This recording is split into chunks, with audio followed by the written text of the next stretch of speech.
15ই August 1947 সালে ভারত প্রথম স্বাধীনতা লাভ করে। কিন্তু আপনি কি জানেন ভারত প্রথম কবে পতাকা উত্তোলন করেছিল? তাহলে শুনুন। 1906 সালে ভারত প্রথম পতাকা উত্তোলন করে।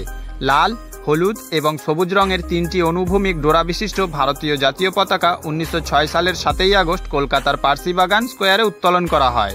আমাদের বর্তমান জাতীয় পতাকা 24টি অশোক চক্র সহ গেরুয়া, সাদা, সবুজ পতাকাটি আনুষ্ঠানিকভাবে 22শে জুলাই 1947 সালে গৃহীত হয় এবং 15ই আগস্ট 1947 সালে উত্তোলন করা হয়।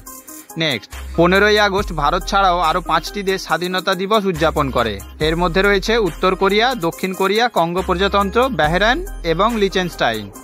নেক্সট, 1961 সালে গোয়া ছিল ভারতের ভূখণ্ডে যোগদানকারী সবচেয়ে শেষ রাজ্য। 1947 সালে 15ই আগস্ট ভারত স্বাধীনতা লাভের পরও গোয়া পর্তুগিজদের নিয়ন্ত্রণে ছিল।